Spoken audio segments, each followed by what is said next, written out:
Assalamualaikum warahmatullahi wabarakatuh. Perkenalkan, nama saya Dian Duanegi Putra dengan NIM G002349 dari kelompok A09. Pada video ini saya akan menjelaskan apa itu rotator cuff. Jadi rotator cuff adalah muskulus-muskulus yang sangat penting dalam menjaga stabilitas glenohumeral joint. Kemudian rotator cuff sendiri disusun oleh 4 muskulus.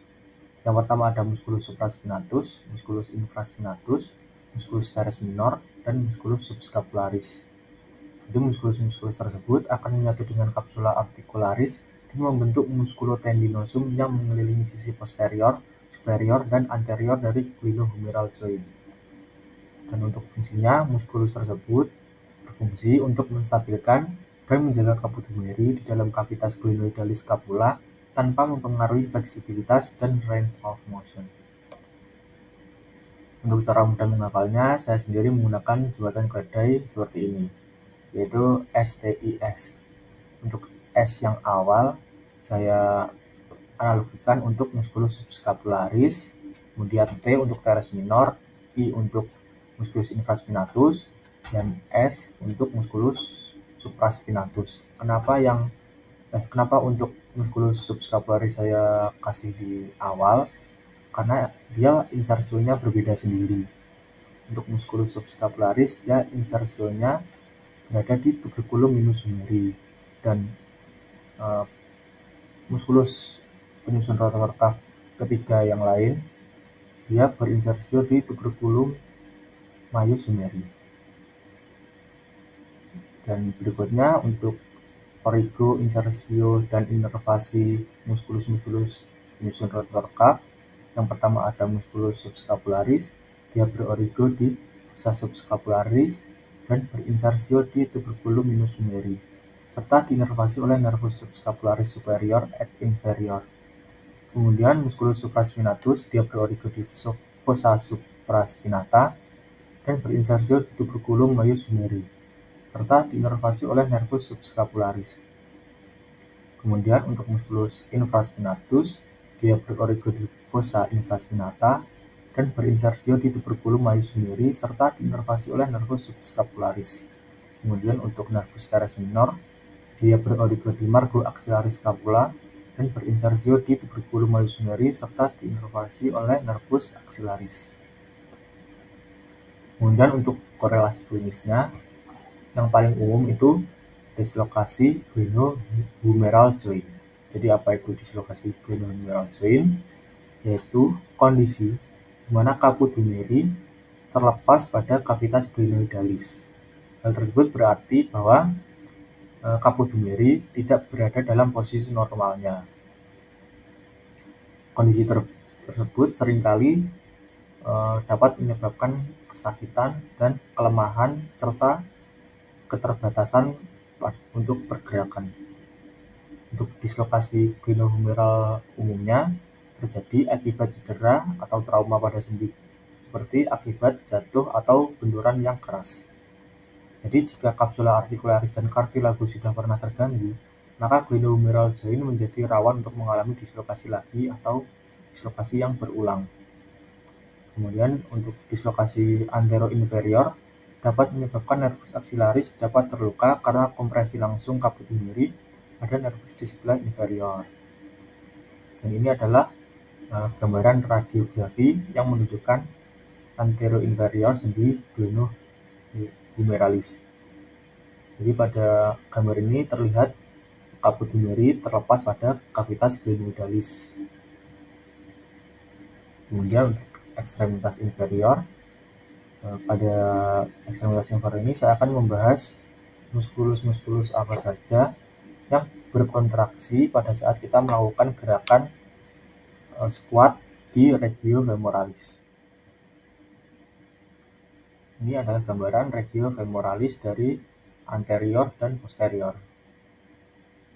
Oke, selanjutnya untuk muskulus-muskulusnya, yang pertama ada muskulus psoas major.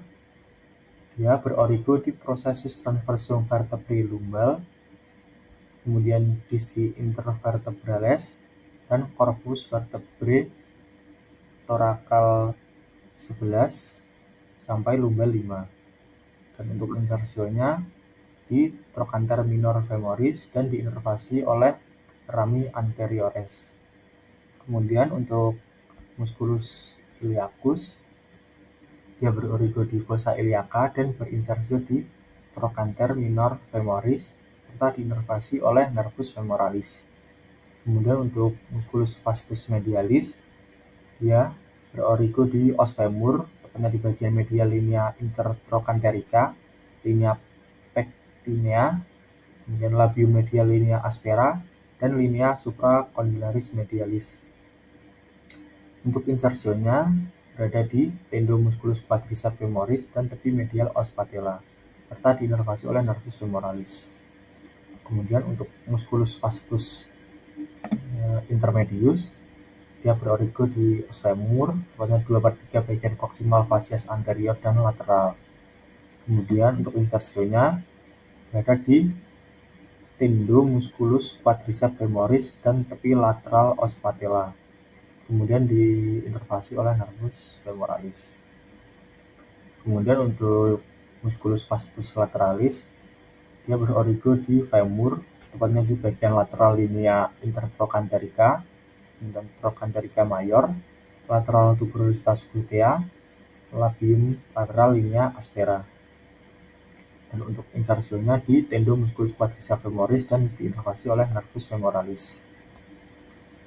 Kemudian untuk musculus rectus femoris, dia berorigo di siai atau spina iliaca anterior inferior dan kaput refleksi. Untuk insersionya berada di tendomusculus quadriceps femoris dan diinervasi oleh nervus femoralis. Kemudian ada musculus sartorius, dia originnya di sias atau spina iliaca anterior superior, dan insersionya berada di facies medialis tibia, tepatnya di inferomedial dari tuberositas tibia. Dan untuk inervasinya diinervasi oleh nervus femoralis. Kemudian selanjutnya ada musculus biceps femoris. Untuk musculus biceps femoris dia berorigo di untuk musculus biceps femoris, dia terdiri dari dua kaput, yaitu kaput longum dan kaput breve. Untuk kaput longum, dia berorigo di tuber ischiaticum. Kemudian untuk kaput breve, dia berorigo di labium lateral linea aspera. Untuk insersionya, kedua kaput tersebut berinsersio di capitulum fibula dan diinervasi oleh nervus ischiaticus. Kemudian musculus semitendinosus, dia berorigo di tuber ischiaticum dan berinsersio di facies medialis os tibia bagian proximal dan diinervasi oleh nervus ischiaticus.